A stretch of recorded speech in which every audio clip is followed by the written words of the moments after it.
बंद ही नहीं किए थे क्या सर? बिना बंद किए चले गए थे।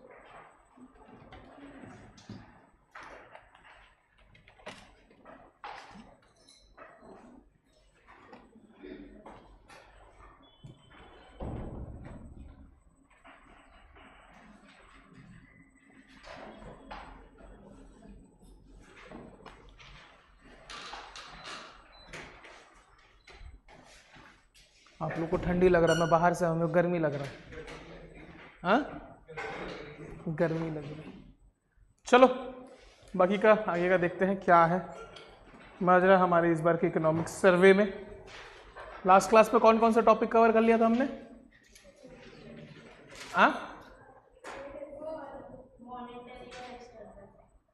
मॉनेटरियल डिसिप्लिन मतलब मॉनेटरियल सेक्टर और आपका एक्सटर्नल सेक्टर। आज हम देखेंगे इन्फ्लेशन, मुद्रास्फीति, जिसको हम हिंदी में बोलते हैं क्या? इन्फ्लेशन। क्या होता है इन्फ्लेशन?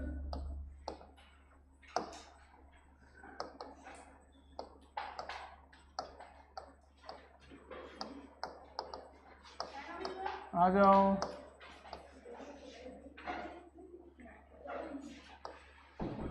देखते हैं इस बार इकोनॉमिक सर्वे में इन्फ्लेशन के बारे में क्या क्या बोला गया, क्या क्या चीजें दी गई है।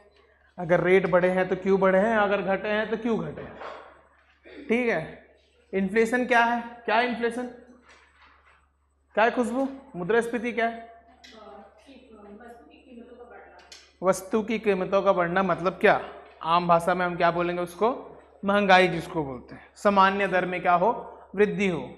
There will be a general rise in the price of commodity, उसको हम क्या बोलते हैं? इन्फ्लेशन बोलते हैं।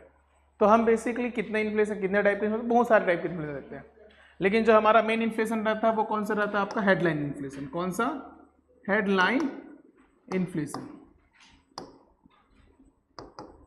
और उसके बाद आपका देखेंगे कि हमारे पास क्या होता है, एक कोर इन्फ्लेशन यानी कि कोर मुद्रास्फीति। फिर उसके बाद आपका आता है फूड इन्फ्लेशन। फूड इन्फ्लेशन यानी कि आपका खाद्यान्न मुद्रास्फीति। इस बार के रेट्स देख लेंगे कौन कौन से हैं। हेडलाइन इन्फ्लेशन का देखेंगे, लिखेंगे 1.3%, 1.32%। कोर इन्फ्लेशन का लिखेंगे 4.62%। और उसके बाद फूड इन्फ्लेशन का देखेंगे, ये माइनस में गया है 2.71%। चलिए डिस्कस करते हैं क्या रहा इस बार का हेडलाइन इन्फ्लेशन। यानी कि हम क्या करते हैं, हेडलाइन इन्फ्लेशन और कोर इन्फ्लेशन में क्या डिफरेंस है?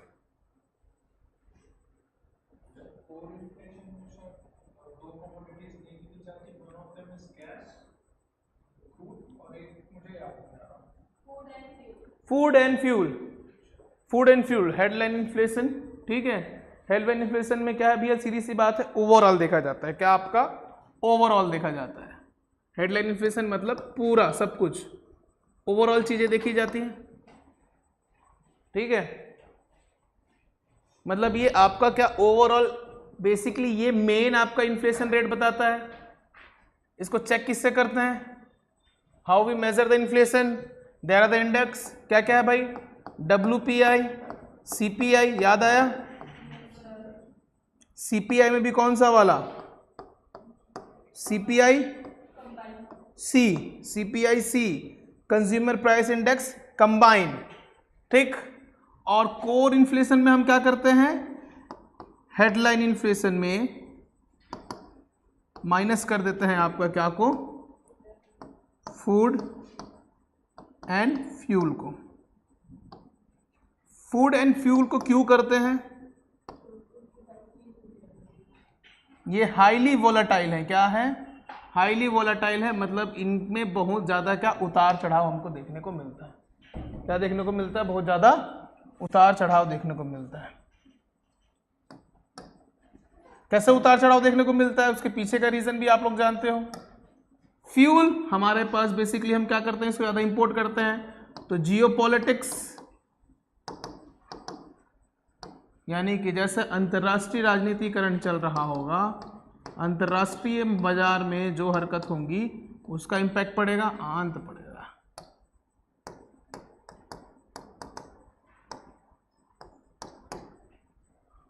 और फूड बेसिकली डिपेंड करता है आपके वेदर पे।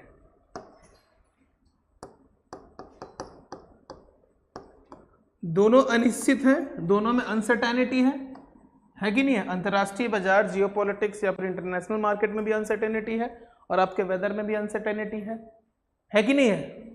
किसको पता था कि वो मिसाइल ठोक देगा? ट्रंप को पता था। मोदी जी को पता था? मोदी जी जिस दिन आए उसका अगले दिन मिसाइल ठोक दिए। कल को पाकिस्तान हमला कर देगा, पता रहेगा? अनसर्टेनिटी है। इसीलिए फ्यूल ज्यादातर हम क्या करते हैं, इंपोर्ट करते हैं। अभी देख लो ना, फ्यूल मतलब जितने भी हम ईंधन, चाहे वो आपका पेट्रोल हो, गैस हो, नेचुरल गैस हो, कुछ भी हो, सिलेंडर सरेंडर हो गया। फ्यूल टंकियां खाली हो गए, पेट्रोल पंप। बिलासपुर में भी हालत खराब नहीं हुआ, बिलासपुर में चल रहा है। लोग उतने भी अनअवेयर नहीं हुए हैं, अवेयर है, पैनिक नहीं आया है अभी, ठीक है। तो ये दो चीजें हैं, इसमें वोलेटाइल है। देखो आज नहीं मिल रहा है, प्राइस हाइक हो जाएगा, कल मिलेगा, प्राइस कम हो जाएगा, ठीक है। इसमें बहुत ज्यादा क्या उतार चढ़ाव। वैसे ही फूड ले लो, फूड में क्या आपके क्रॉप्स ले लो, खाने पीने की चीजें मौसम के आधार पर चलती हैं। बरसात हुई तो अच्छा मौसम, अच्छा फसल, बरसात नहीं हुई तो अच्छा फसल नहीं। गर्मी एकदम बढ़ गई, सब्जियां खराब हो गई। गर्मी मॉडरेट पड़ी तो क्या हो गया, सब्जियां ठीक रही, ठीक है। तो ये वोलेटाइल है दोनों, इसीलिए हम कोर पे नहीं रखते। और कोर आपका क्या बताता है? कोर क्या बताता है? बेसिकली आप देखोगे कोर क्या बताता है? कोर आपका डिमांड का पैटर्न को बताता है। ये आपके मांग के संरचना को बताता है, डिमांड के पैटर्न को बताता है कि बाकी वस्तुओं में लोगों का क्या डिमांड है, कैसा डिमांड है। और कोर इन्फ्लेशन के थ्रू हम कोर इन्फ्लेशन को कैसे कंट्रोल कर सकते हैं? We can control through the monetary policies.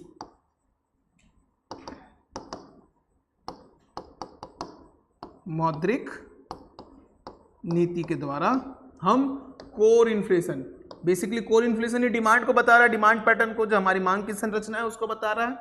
तो हम उसको कैसे कंट्रोल करते हैं? मॉनेटरी पॉलिसी यानी कि मौद्रिक नीति से। कोर इन्फ्लेशन, इन्फ्लेशन टारगेट कितना है हमारा?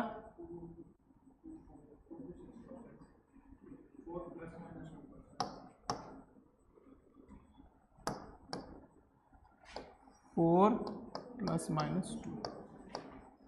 ये इन्फ्लेशन टारगेट है, लेकिन देखो नीचे चला गया।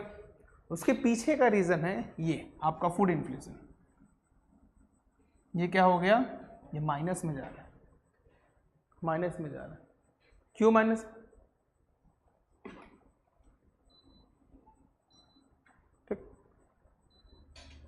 कोर इन्फ्लेशन मतलब फूड इन्फ्लेशन।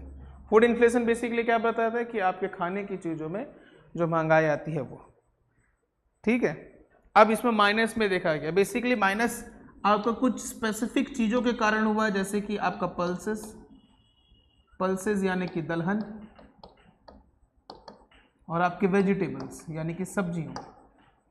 ये क्या है? ये माइनस में चले गए। क्यों चले गए?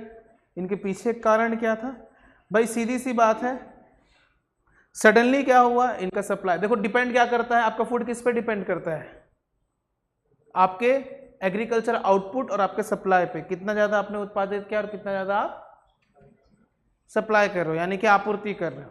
तो आपूर्ति अधिक होने के कारण अब ये और माइनस में चला गया था, लेकिन फिर बीच में क्या हुआ कि ये इंक्रीज भी हो गया। जैसे कि आप एक टाइम देखोगे जब टमाटर एकदम 100-150 हाइक देखने को मिलता है, लेकिन गवर्नमेंट ने क्या किया कि भैया टाइम टू टाइम क्या हुआ भाई देखने को मिलता है। पहले आप देखोगे, सुने होगा कि भैया प्याज का प्राइस बढ़ गया, सब्जियों का प्राइस एकदम महंगा हो गया, टमाटर इतना महंगा हो गया, ये सब महंगा हो गया। तो लेकिन इसको कंट्रोल करके रखा किसने? गवर्नमेंट ने time to time, economic survey बोलता है कि गवर्नमेंट ने टाइम टू टाइम क्या किया, इसको कंट्रोल किया, इसके फूड को ज़्यादा स्पाइक होने नहीं दिया, इसीलिए कंट्रोल में रहा। लेकिन कंट्रोल के चलते क्या हो गया, ये माइनस में चला गया, ठीक। तो उसके पीछे का रीजन ये है आपका कि गवर्नमेंट के कंट्रोल के कारण। अब इसमें हमको थोड़ा सा इन्फ्लेशन देखने को मिल रहा है, किसमें? कोर में। कोर में भी देखने को मिल रहा है। तो हमको इन्होंने रीजन दिया कि कोर इन्फ्लेशन इंक्रीज हुआ है, उसके पीछे जो कारण है वो है आपका मेटल्स का। किसका? मेटल्स का। मेटल्स के कारण।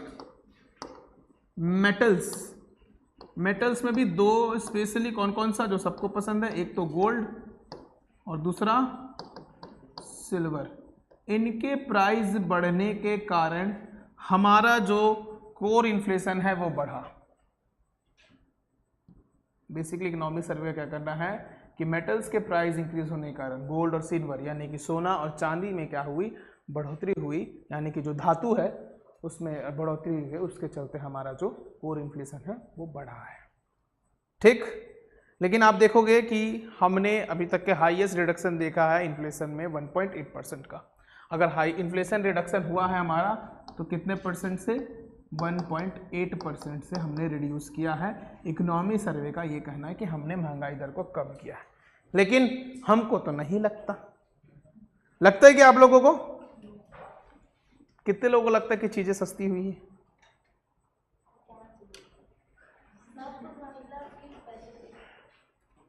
तेल और खाना को छोड़ के।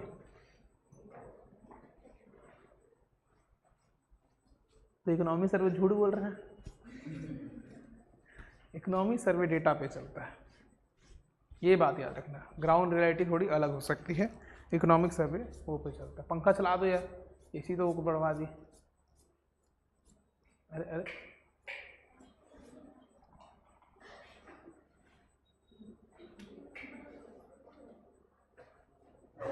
ठीक, ये हो गया हमारा इन्फ्लेशन। क्या हो गया? इन्फ्लेशन, यानी कि मुद्रास्फीति। मुद्रास्फीति के बारे में क्या बात किया गया हमारे किस पे? हमारे सर्वे में। अब बात करते हैं किसके बारे में? एग्रीकल्चर। फूड की बात निकली है तो एग्रीकल्चर के बारे में बात करते हैं। एग्रीकल्चर,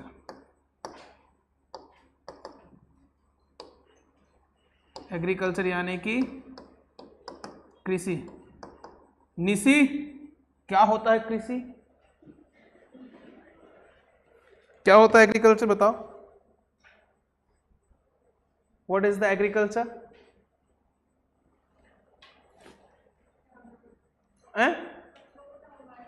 फसलों को उगाया जाता है।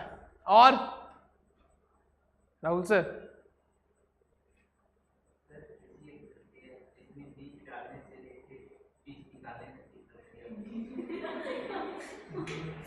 बीज डाल के बीज कैसे निकालेंगे? हाँ, तो बीज डाल के फसल निकालने के प्रक्रिया।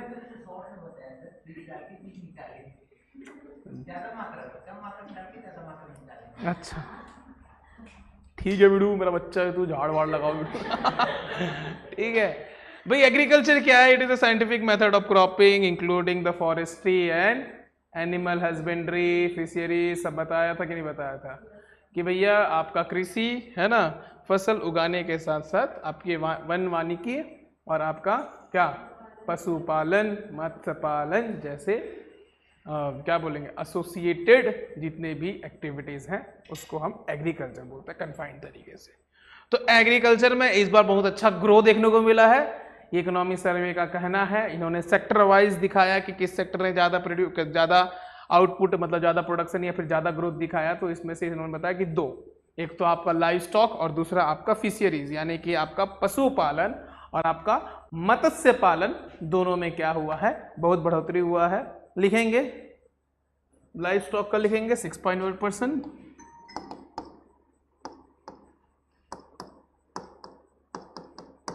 और आपका फिशरीज ये हो गया, लाइव स्टॉक हो गया आपका पशुपालन, फिशरीज ये हो गया आपका मत्स्य पालन।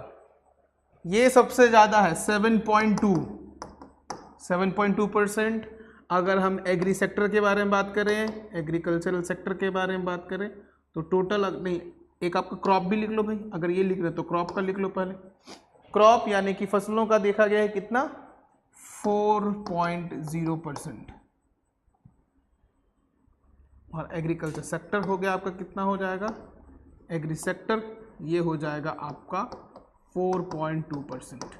ये सब किस में है? आपका gross value addition. Gross value addition किस पे है? ग्रॉस वैल्यू एडिशन पे। ठीक है, तो रीजन क्या दिया गया है कि इतना ग्रोथ क्यों देखने को मिल रहा है? ये देखो 7.2% का ग्रोथ देखने को मिल रहा है हमको किसमें, फिशरीज में, लाइव स्टॉक में 6.1% का, क्योंकि गवर्नमेंट ने किसानों के लिए टाइम टू टाइम अच्छे सारे पॉलिसीज लाए हैं। उन पॉलिसीज को प्रेस करते हुए इकोनॉमी सर्वे ने बोला कि इन पॉलिसीज के ही चलते गवर्नमेंट के सपोर्ट सिस्टम से क्या हुआ, आपका ये ग्रोथ देखने को मिला है।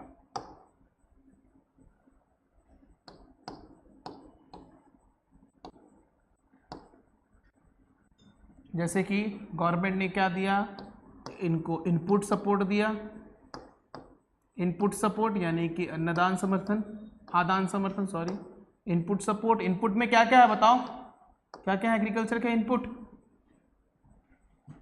क्या क्या बताया था ना, पढ़ाया था अच्छे से, बीज, सीड्स, उर्वरक, फर्टिलाइजर्स, चलो मशीनरी भी लिख देते हैं, मशीनरीज, और इरिगेशन, सिंचाई, है कि नहीं है। दूसरा इन्होंने बोला कि credit support, credit and income support, बहुत सारे इन्होंने इसमें स्कीम्स के बारे में बात किया है, ठीक है। और साथ ही साथ इसके साथ उन्होंने पॉलिसी बनाई किसके लिए, इंस्टीट्यूशनल सपोर्ट के लिए, इंस्टीट्यूशनल यानी कि संस्थागत समर्थन।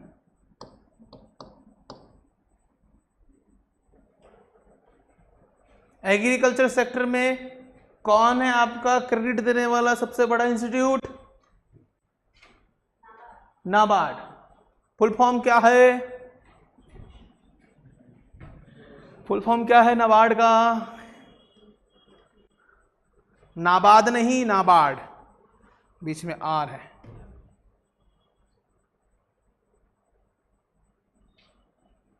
कौन बताएगा, बता खुशबू।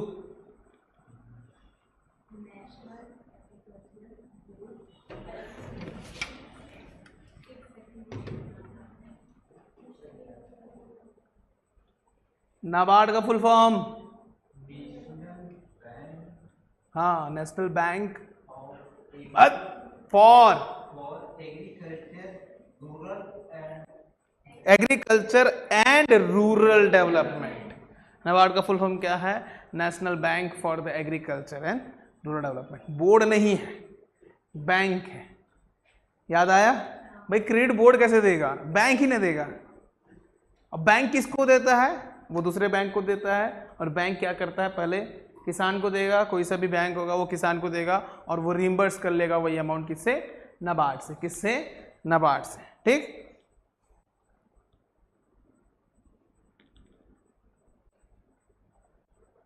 हमारे लिए एग्रीकल्चर सेक्टर क्यों इंपॉर्टेंट है, why it is important, why it is important, why it so, क्यों है एग्रीकल्चर इंपॉर्टेंट।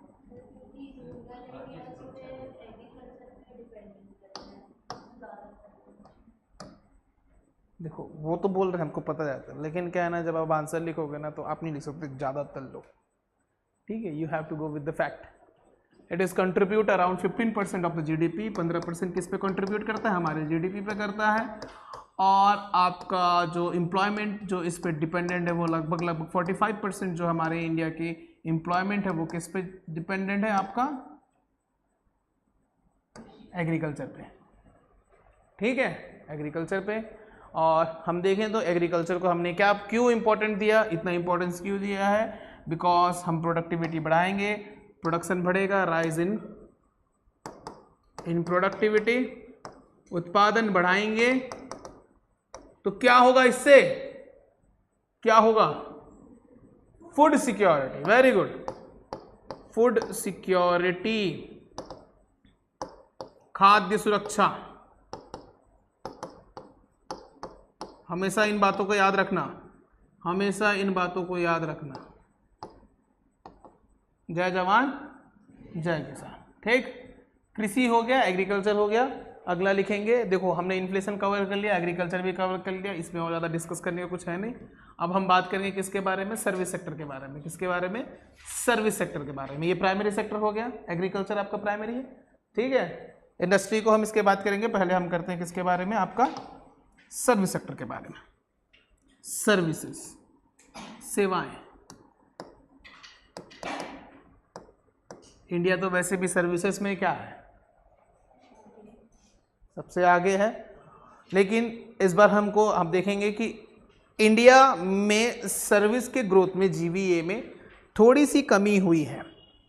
जहां पर ये डेटा हमको देते हैं, गवर्नमेंट देता है कि इंडिया में जो सर्विस का जीवीए था वो आपका प्री कोविड यानी कि कोविड से पहले जो 7.4% था वो अभी 2024 में 7.2% के आसपास है।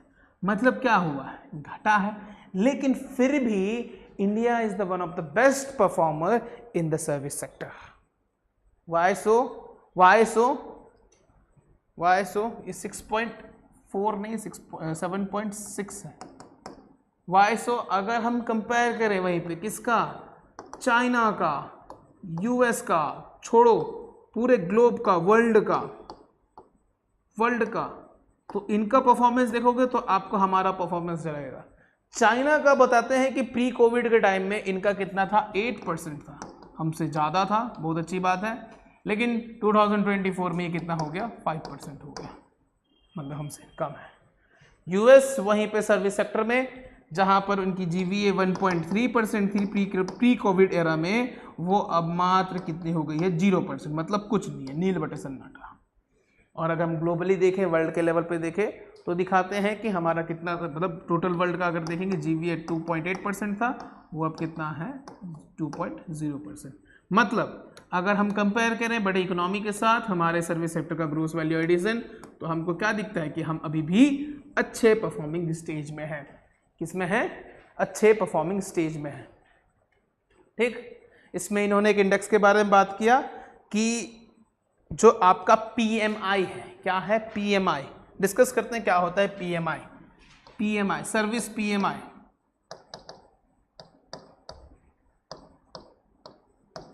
सेवा पीएमआई इंडेक्स, ये क्या है, लिखेंगे इसका full form, purchase managing index, purchasing manager index services, Hindi में लिखेंगे सेवा क्रय प्रबंधक सूचकांक, सेवा क्रय प्रबंधक सूचकांक।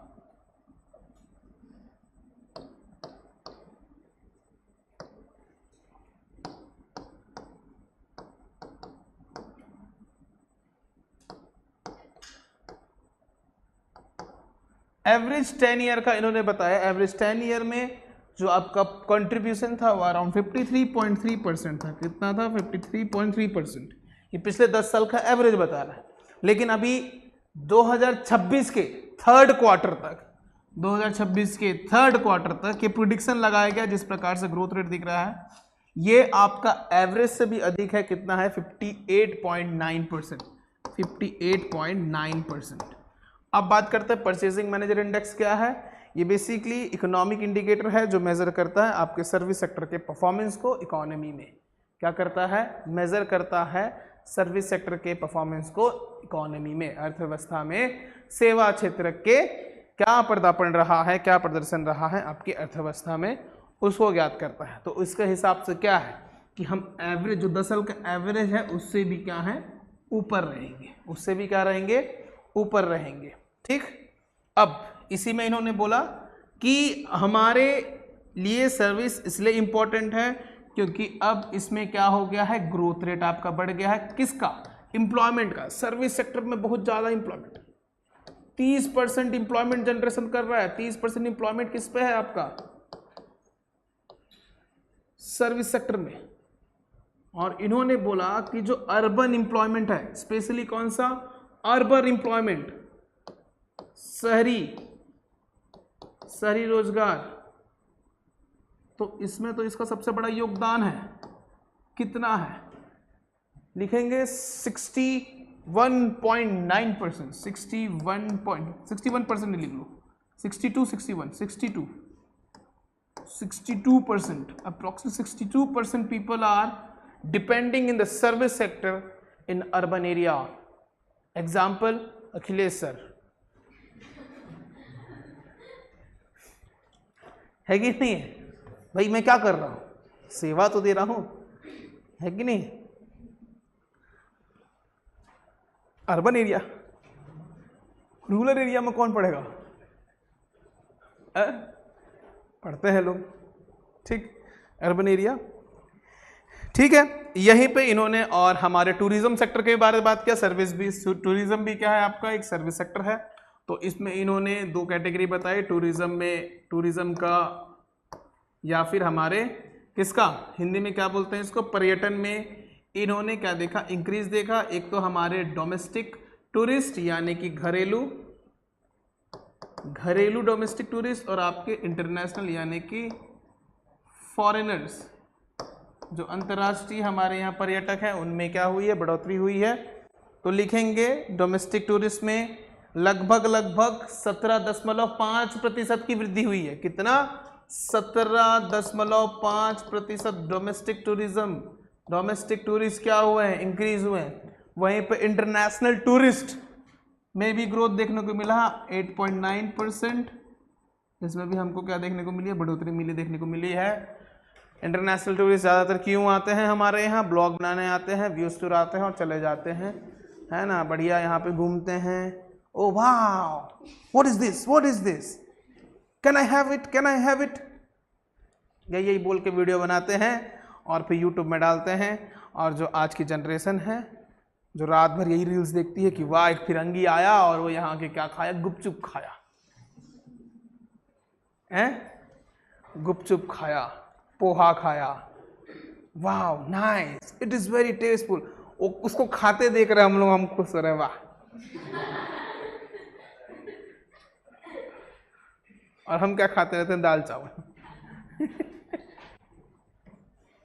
फिर वो ब्लॉग बनाएगा बढ़िया, I was almost scammed in India, ऐसे करके थंबनेल डाल देगा। ओ क्या हो गया, देखिए इसको, उसको कमेंट सेक्शन में लिखो कि भाई तू इंडिया आया है ना, इन लोग तो को लूट लेंगे।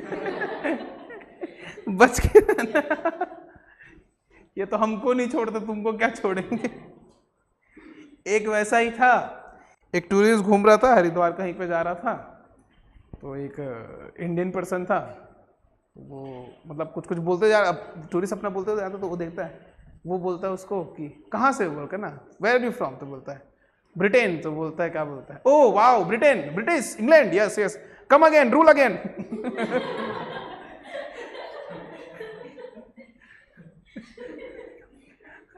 कम अगेन, रूल अगेन, वाह, India is not good, not good, come again, rule again, फिर से सब ठीक करो। ये ऐसे ऐसे लोग हैं। और हम हैं जो हम ही घूमने नहीं जा पाते बाहर, बाहर वाले यहाँ घूमने आते, हम नहीं जा पाते बाहर, है ना। ज़्यादा ज़्यादा घूमने जाएंगे, कहाँ जाएंगे, अभी नवरात्रि में कहाँ जाएंगे, डिम्पी, रतनपुर हो गया, और कहाँ, रतनपुर गए, घूम के आ गए, बस, उससे ज़्यादा नहीं। अब घूमा करो भाई, घूमा करो, जब घूम के आओगे अभी तुमको लगेगा कि बजट हिला हुआ है, लेकिन जब 2-3 साल बाद याद करोगे, तुमको याद नहीं आएगी कितना पैसे गए थे, मेमोरीज याद रहेंगी, ठीक है, पैसे याद नहीं रहेंगे। तो उसके लिए तो पैसे कमाने पड़ेंगे ना, तो पढ़ाई करो, नौकरी निकालो और घूमो, कौन मना किया है, ठीक। चलिए ये हो गई बात कि इसका आपका टूरिज्म का हो गया, एम्प्लॉयमेंट के बारे में बात कर दिए, ओवरऑल परफॉर्मेंस के बारे में बात कर लिए। एक और है आपका सर्विस सेक्टर का जो इंपॉर्टेंट है, वो है आईटी सर्विसेज। क्या? IT services, IT services, IT services में हम क्या है, बहुत आगे हैं। इंडिया एक टाइम आईटी सर्विसेज का हब माना जाता था, ठीक है, आईटी सर्विसेज का हब माना जाता था। यहाँ की बड़ी बड़ी कंपनियां आईटी सर्विस प्रोवाइड करती हैं, जैसे कि कौन कौन से भैया, नाम बताओ, इन्फोसिस, टीसीएस, विप्रो, ये बड़ी बड़ी कंपनियां हैं। इसके अलावा भी इंटरनेशनल कंपनीज हैं हमारे यहाँ, जैसे कि गूगल है, अमेजॉन है कि नहीं है, ये बड़ी बड़ी कंपनियां हमारे यहाँ हैं। माइक्रोसॉफ्ट भी है, आप देखोगे बेंगलोर हो गया, हैदराबाद हो गया, है ना। एक टाइम था कि सत्यम कंप्यूटर्स के बारे में सुने हो, 2008-2009 में कितने साल के रहे होगे?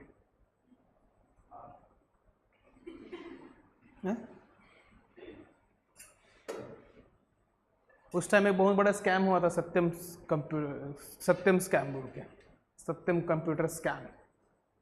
वो इतनी बड़ी कंपनी बन गई थी, हैदराबाद की कंपनी, जिसने चालू किया था उसका नाम क्या, राजू तो है, भूल गया उनका नाम, ठीक है। पोल्ट्री फार्म था, पोल्ट्री फार्म से कंप्यूटर इंडस्ट्री में आया, कंप्यूटर इंडस्ट्री में 1927 के आसपास, 1927 के आसपास उसमें उन्होंने स्टार्ट किया था, उनका बिजनेस स्टार्ट हुआ था पोल्ट्री फार्म वाला। वो बढ़ते बढ़ते बढ़ते बढ़ते कंप्यूटर सेक्टर में आया, कंप्यूटर सेक्टर में फिर हमने ऑप्स और सर्विसेज प्रोवाइड करने गई, ठीक है। उनके क्लाइंट कौन कौन थे, बड़े बड़े कंपनियां, कोको कोला, फीफा भी उनका क्लाइंट था, बहुत सारे जो ब्रांड है ना वो सब उनके क्लाइंट थे। लेकिन वही है, वो अपने आप को बड़ा दिखाने के चक्कर में अपने जो रिकॉर्ड्स होते हैं ना कि हमारा रेवेन्यू इतना हुआ, प्रॉफिट इतना हुआ, वो फेक करने लगे और एक बार भांडा फूट गया। और उसके बाद लोगों का सोचो, वो कंपनी आपका अमेरिका के स्टॉक एक्सचेंज में क्या लिस्टेड थी। जैसा झटका आपको कहाँ पे आप देखोगे, लॉन्सन ब्रदर्स के होने से 2008 में जो इकोनॉमिक शॉक आया था ग्लोबली, वो इंडिया में फिर ये इनके चलते भी आया था, सत्यम कंप्यूटर के चलते, ठीक है।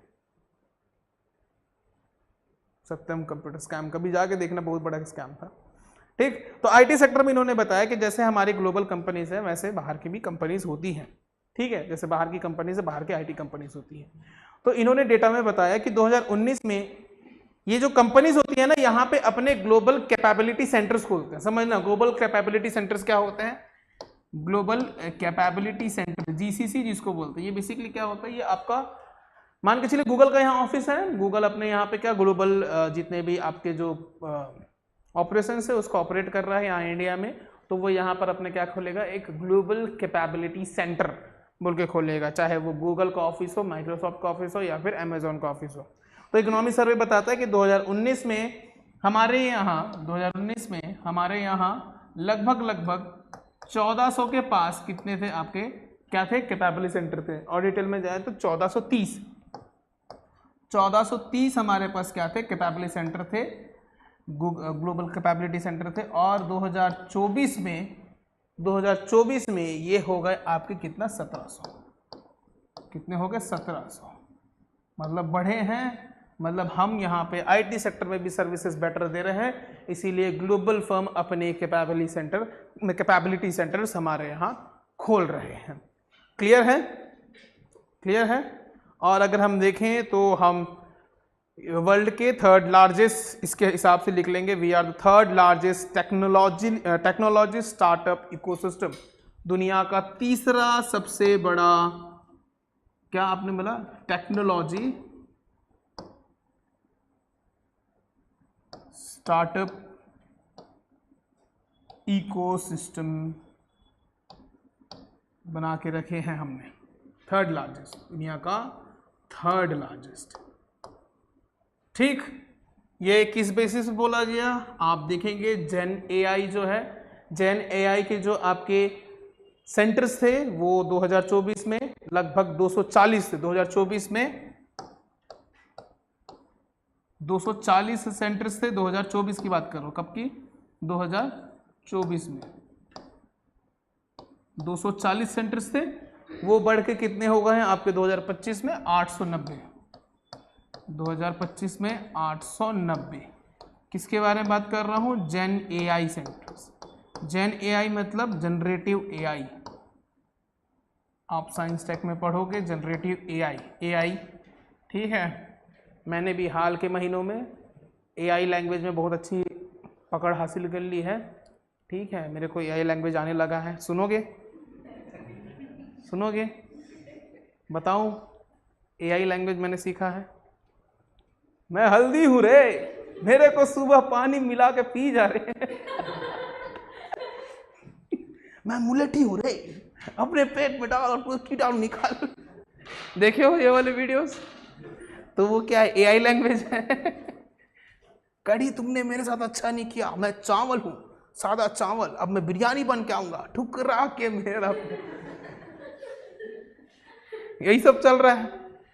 वो बच्चा पूड़ी मतलब बोल रहा है कि आज क्या खाएगा, छोले के साथ क्या खाएगा, तो बोलता है कि मैं कुलचा नहीं खाऊंगा, मैं छोले कुलचा नहीं खाऊंगा बोल के। तो बोलते हैं क्यों, छोले ने पूड़ी के साथ अच्छा नहीं किया बोल के। फिर उसका ठुकर, वो फिर चलेगा, पूड़ी वहाँ, छोले भी अदालत में है, पूड़ी भी अदालत में है, दोनों दलील दे रहे हैं। तो बोलते हैं मैं तो कभी इस पूड़ी के साथ रहना नहीं चाहती थी, मैं तो कुलचे के साथ रहना चाहती थी बोल के।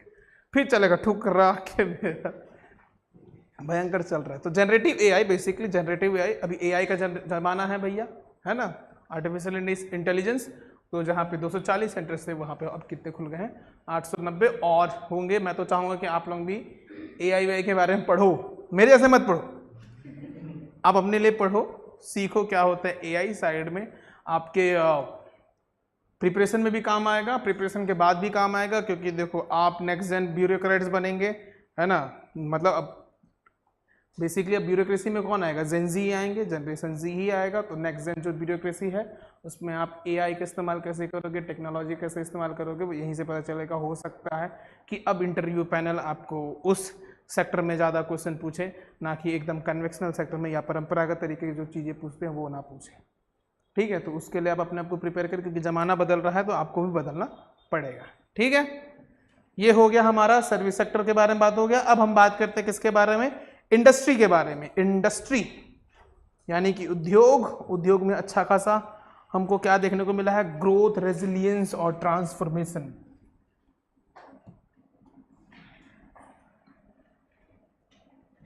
कहाँ खाली बचा,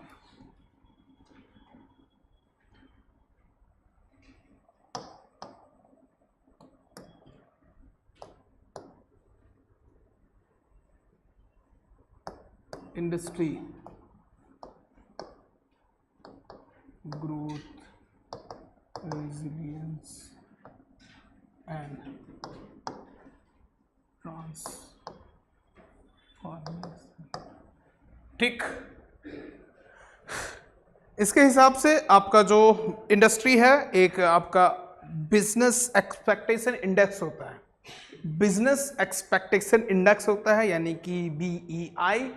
ये क्या होता है बिजनेस एक्सपेक्टेशन इंडेक्स, ये आपका ये बताता है कि जो इंडस्ट्री है वो फ्यूचर में क्या ग्रो करेगी, एक्सपेंड करेगी, कि गिर जाएगी, कि खत्म हो जाएगी।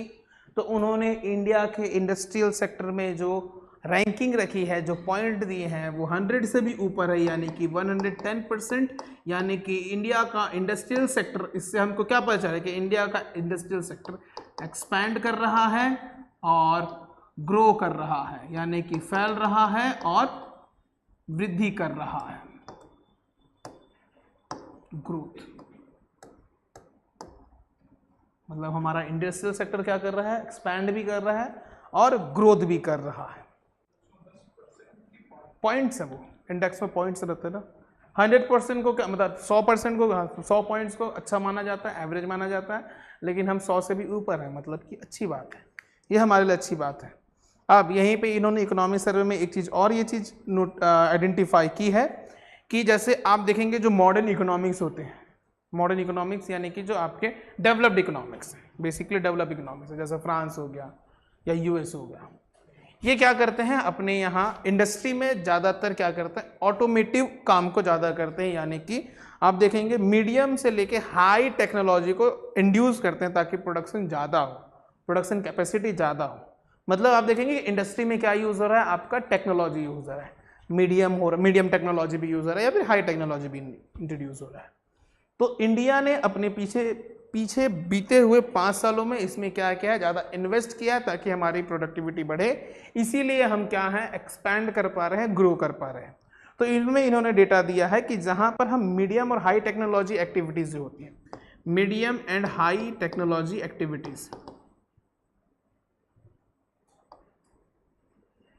एक्टिविटीज़ जो होती हैं, आपकी जो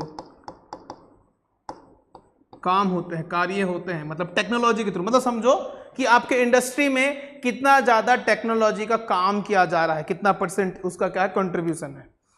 तो कंट्रीब्यूशन देखा गया कि 2021 में 9.5% बस क्या था, कंट्रीब्यूशन था इन टेक्नोलॉजी का, किस में, 2021 में। और 2025 में ये जो है बढ़कर आपका हो गया 46.3%, 46.3% हमने हमारे इंडस्ट्री में मीडियम से लेके हाई टेक्नोलॉजी को क्या किया है, यूज़ किया है, उनका कंट्रीब्यूशन बढ़ गया है। ये एक अलार्मिंग सिचुएशन भी है और हमारे इंडस्ट्री के लिए ग्रोथ भी है। अलार्मिंग सिचुएशन क्यों है, एम्प्लॉयबिलिटी, एम्प्लॉयमेंट को कम कर रहा है, मैनुअल वर्क कम होंगे, लोग कम काम करेंगे, ठीक है। लेकिन अब मशीनें ज़्यादा काम करेगी। ठीक, कल को ऐसा ना हो जाए कि IAS IPS भी मशीन बन रहे, नहीं, ऐसा नहीं होगा। They have IQ but we have EQ, है ना। They don't have IQ, we have EQ। क्या मतलब, क्या होता है EQ? क्या होता है?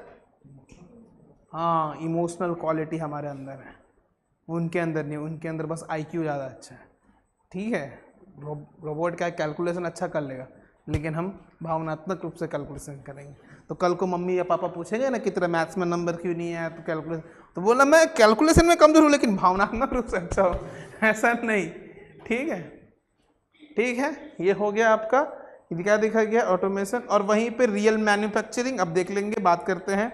मैन्युफैक्चरिंग यानी कि विनिर्माण में ग्रॉस वैल्यू एडिशन कितना रहा मैन्युफैक्चरिंग में।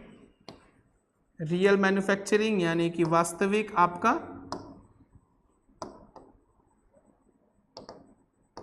फैक्चरिंग में GVA ग्रॉस वैल्यू एडिशन कैसा रहा, विनिर्माण में कैसा रहा मैन्युफैक्चरिंग। बात करते हैं, अगर क्वार्टर 1 की बात करें आपका, ये इसमें 2026 का ही बात बताया इन्होंने। ठीक है, value of the good produce by the manufacturing sector, पहले क्वार्टर में ही हमारा ग्रोथ रेट देखने को मिल रहा है कितना, ये 2026 में ही देखने को मिल रहा है 7.72% का ग्रोथ रेट देखने को मिला। ठीक है, 7.72% का, ये 2026 की बात कर रहा है, पहले क्वार्टर में ग्रोथ इतना दिखा रहा है। ठीक, अब बात करते हैं किसका, रियल इंडस्ट्रीज। ये तो मैन्युफैक्चरिंग हो गया, विनिर्माण हो गया, अब उद्योगों की बात करते हैं। उद्योग कितना आपका GVA कंट्रीब्यूट कर रहे हैं, इंडस्ट्रीज कितनी कर रही हैं, तो इन्होंने यहाँ पर GVA जो बताया आपका इंडस्ट्री का, वो बताया कितना 7%, कितना 7%, 7%, यानी कि आप देखोगे कि जो भी हमारे कोर जो इंडस्ट्रीज हैं उनमें ग्रोथ देखने को मिला है, चाहे वो सीमेंट हो, सीमेंट में बता रहे हैं कि 400 मिलियन टन, है ना, 400 मिलियन टन हम क्या कर रहे हैं, प्रोडक्शन कर रहे हैं। कोल भी क्या है, कोल में भी क्या हो गया, डोमेस्टिक प्रोडक्शन हुआ है, चलो लिख ही लेते हैं। ठीक है, सीमेंट में क्या देखने को मिला, हमारे ग्रोथ देखने को मिल रहा है 400 मिलियन टन। वहीं पे आप देखेंगे कोल यानी कि कोयला में भी ग्रोथ हुआ है, और किस में हुआ है, डोमेस्टिक प्रोडक्शन में। डोमेस्टिक प्रोडक्शन बढ़ा है भैया, क्यों बढ़ा है, हंसदे को काट दियो इसीलिए बढ़ा है, और क्या। डोमेस्टिक प्रोडक्शन बढ़ा है मतलब हमारी डिपेंडेंसी जो हम बाहर से मंगाते थे कोल, उस पर क्या हो गई है, कम हो गई है, ये बहुत अच्छी बात है। उसके बाद इन्होंने ये बताया कि स्टील और फार्मास्यूटिकल्स, स्टील आपका यानी कि स्टील वही होता है, स्टील भी ग्रो कर रहा है। और कौन कौन से होते हैं कोर में आपका, फार्मास्यूटिकल्स, फार्मा कंपनीज, फार्मास्यूटिकल्स यानी कि दवाई औषधि वाले, उसमें भी ग्रोथ देखने को मिला। ऑटोमोबाइल मतलब कार, और कार में इन्होंने फोकस किया है कि आपकी ईवी रजिस्ट्रेशन बहुत ज्यादा बढ़ गया है। कार में भी क्या आपका ईवी रजिस्ट्रेशन बहुत ज्यादा बढ़ गया है। ईवी रजिस्ट्रेशन, ईवी गाड़ियां, किसके किसके पास ईवी गाड़ी भाई, कौन सा वाला, ओला, कार कौन सी है, बाप रे, पेट्रोल बच गया, खर्चा कम होता है। मैं भी सोच रहा हूँ बस ले लूँ एक ठोक। आपको पता है बहुत पहले एक ठोक ईवी गाड़ी खरीदा था मैं, इलेक्ट्रॉनिक व्हीकल था मेरे पास, it was remote control car. I was very rich, remote control car. फिर उसके बाद मैंने, देखो आजकल क्या होता है ना, जैसे आप फुट लगाओगे तो उसका वो डिक्की खुल जाता है ना, ऐसे वाला रहता है ना, जैसे आप, अब क्या होगा, टेस्ला आप बैठ जाओ, उसको कमांड दे दो वो चलाता है। मेरे पास उससे भी उन्नत वाली गाड़ी थी, ताली बजाता तो घूमता था, ताली बजाता तो रुक जाता था, ताली बजाता तो उल्टा घूमता था, मतलब वो टेक्नोलॉजी एडवांस था।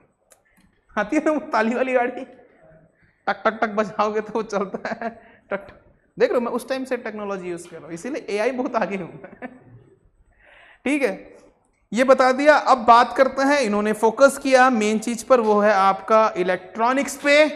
Electronics production, overall electronic production लिख लेंगे, नोट कर लेंगे। ओवरऑल इलेक्ट्रॉनिक प्रोडक्शन यानी कि जो आपका पूर्ण हमारे यहाँ जो इलेक्ट्रिक उत्पादन 2022 की बात ये कर रहे हैं, 11.3 लाख करोड़ का प्रोडक्शन हुआ है। कितना? 11.3 लाख करोड़ का, ठीक है। उसमें भी इन्होंने आइडेंटिफाई किया किसको? हमारे मोबाइल्स को, फोन, ठीक है। तो मोबाइल मैन्युफैक्चरिंग प्रोडक्शन वैल्यू लिखेंगे, मोबाइल मैन्युफैक्चरिंग प्रोडक्शन वैल्यू यानी कि मोबाइल विनिर्माण उत्पादन मूल्य 2015 में जो था 0.18 लाख करोड़। कितना था? केवल 0.18 लाख करोड़ 2015 में। और अब 2025 में ये बढ़कर कितना हो गया है? 5.45 लाख करोड़। 0.18 लाख करोड़ यानी कि कम था। 2025 में ये हो गया है 5.45 लाख करोड़। मतलब हमारे यहाँ बहुत ज्यादा मोबाइल प्रोडक्शन हो रहा है, ठीक। तभी तो आप लोग यूज कर रहे हो, है कि नहीं है? तो आज हमने इन सेक्टर्स के बारे में डिस्कस कर लिया। आपका इन्फ्लेशन हमने डिस्कस कर लिया, इंडस्ट्री सेक्टर के लिए डिस्कस कर लिया, एग्रीकल्चर भी डिस्कस कर लिया, एग्रीकल्चर में क्या चल रहा है, सर्वे सेक्टर भी डिस्कस कर लिया। इसी में किसी को डाउट, कोई परेशानी, कोई दिक्कत, कोई तकलीफ? हाँ,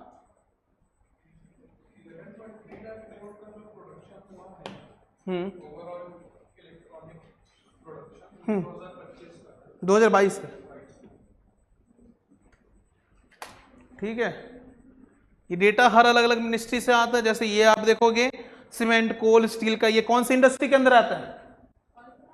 ये आपका सीमेंट, कोल, स्टील, फार्मास्यूटिकल, ऑटोमोबाइल्स, ये कौन सी इंडस्ट्री के अंदर आता है? Heavy industry, ministry of heavy industry, ठीक है। और मोबाइल किसके अंदर आता है? कौन सी मिनिस्ट्री के अंदर आता है? हाँ, ठीक। सबके मिनिस्ट्री याद भी रखा करो भाई, ठीक है, ठीक है। बाकी का कल हम देखेंगे, बाकी क्या क्या है, ठीक है। जो लोग इस बार अटेम्प्ट दे रहे हो, ये फोकस करना कि एग्रीकल्चर में ग्रोथ देखने को मिला है, ठीक है। ग्रोथ, क्योंकि एग्रीकल्चर से पूछता है कुछ से, ठीक है। ग्रोथ देखने को मिला है, और उसमें भी लाइव स्टॉक और फिशरीज में ज़्यादा देखने को मिला, ठीक है। चलिए, तो आज के लिए इतना ही रखते हैं, बाकी हम कल देखेंगे। कल आखिरी क्लास होगा सर्वे का, ठीक है। धन्यवाद।